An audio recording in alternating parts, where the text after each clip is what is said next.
আন্তর্জাতিক ষড়যন্ত্র বহুদিন ধরে চলছে। কাজে আল্লাহর রাস্তে ইউনূস সাহেব বাংলাদেশকে সেটার মধ্যে ঠেলে দিয়েন না, এবং সেই অধিকার আপনাকে কেউ দেয় নাই সেই ধরনের কোনো কিছু করার। আপনি চট্টগ্রাম পোর্টকে আজকে বিদেশিদের হাতে তুলে দিচ্ছেন। কি কারণে দিবেন? এই ম্যান্ডেট আপনাকে কে দিল?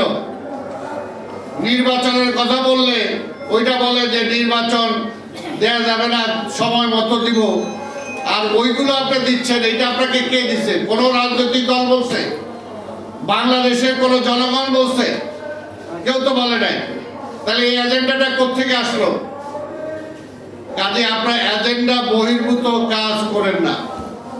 আপনি মনে করেন না যে আপনার জবাবদিহিতার ঊর্ধ্বে সীমা লঙ্ঘন করলে আপনারও কিন্তু জবাবদিহি কাঠগড়ায় দাঁড়াতে হবে।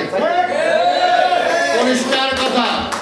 শেখ হাসিনাও মনে করছিল এরকম, এই দেশটা তার বাপদাদার, যা ইচ্ছা সে তাই করবে। আইন মানে নাই, সংবিধান মানে নাই, কোর্ট মানে নাই, কাচারি মানে নাই, কিছুই মানে নাই। আপনিও কি ওই রকম চান নাকি?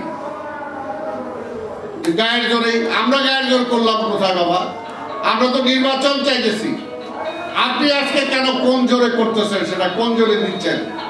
কাজে এখনো সেগুলো থেকে ফিরে আসেন। আমি বক্তব্য দীর্ঘায়িত করতে চাই না। আল্লাহর রাস্তায় গণতন্ত্রের কোনো বিকল্প নাই। গণতন্ত্রের বিকল্প গণতন্ত্র। শেখ হাসিনা এটা বিশ্বাস করে নাই বলেই শেখ হাসিনা ফ্যাসিস্ট হয়েছে। ফ্যাসিস্ট হয়েছে একটা রাজনৈতিক দলের প্রধান, একটা ফ্যাসিস্ট হিসাবে তার পতন হয়েছে। এই দেশের জনগণের ধিক্কারের চোটে দেশ ছেড়ে পালাইছে। কাজে আমরা বলি ইতিহাস থেকে শিক্ষা নেওয়ার দরকার। আপনার সামনে সবসময় হাসিনার ছবিটা রাখেন। ইতিহাস থেকে শিক্ষা না নিলে আর গণতন্ত্র বহির্ভূত কোন কাজ দীর্ঘায়িত করলে তার পরিণতি কিন্তু ভালো না। আমরা চাই আপনার সফলতা, এই সরকারের সফলতা। কারণ আপনি সফল না হলে দেশে আরেকটা নতুন ক্রাইসিসের জন্ম হবে। সেই কারণে আমরা ধৈর্য ধরে আছি। শত কিছুর পরেও আপনাকেই বারবার বলছি যে আপনি ওই পথে হাইটেন না। যেমনি শেখ হাসিনাকেও বলছিলাম যে আপনি ওই পথে হাইটেন না, গণতন্ত্রটা রাখেন, গণতান্ত্রিকভাবে নির্বাচিত সরকার ক্ষমতায় যাওয়ার ব্যবস্থা করেন, আবার নির্বাচনের মাধ্যমেই সরকার থেকে বের হয়ে যাওয়ার পথটাও খোলা রাখেন, বন্ধ করেন না। শুনে নেন।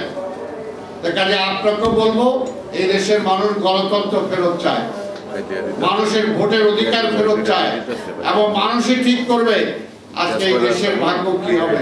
কাজে আপনারা কয়েকজন ইজারা দেওয়া হয় নাই, জনগণের ভাগ্য আপনারা নির্ধারণ করবেন, দেশের ভাগ্য আপনি নির্ধারণ করবেন, চিটাগের পোর্ট কিভাবে চলবে সেটার ভাগ্য আপনি নির্ধারণ করবেন, ওই করিডোর হবে কি হবে না আপনি নির্ধারণ করবেন।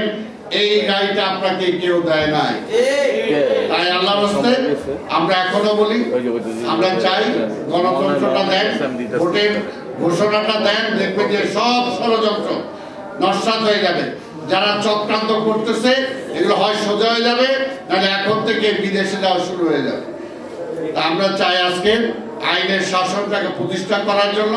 আমরা তো বলেছি, আমাদের নেতা তারেক রহমান বলেছেন যে জনগণের ভোটে বিএনপি নির্বাচিত হলেও এই দেশের যে ক্ষতি হয়েছে এই ক্ষতিকে পোষানোর জন্য জাতীয় ঐক্যমত্যের কোনো বিকল্প নাই।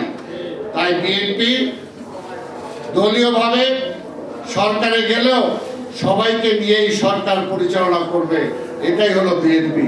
এবং বিএনপি একমাত্র নির্ভরশীল দল। আজকে ধর্ম, বর্ণ, পদ, পাহাড়ি, বাঙালি, মহিলা, পুরুষ, যাদের কথাই বলি না কেন, সকল ধর্মের, সকল বর্ণের, সকল জেন্ডারের একমাত্র নিশ্চয়তা দিতে পারে বিএনপি। পরিষ্কার কথা। তাই আমরা চাই নির্বাচনটা দেন। জনগণ অপেক্ষা করছে। ইনশাআল্লাহ আগামী নির্বাচনে বিএনপি জয়লাভ করে রাষ্ট্র ক্ষমতায় যে আজকে দেশের এই ধাঁচে পরিবর্তন করবে, এই আশা পোষণ করে আপনাদের সবাইকে ধন্যবাদ জানিয়ে আমার বক্তব্য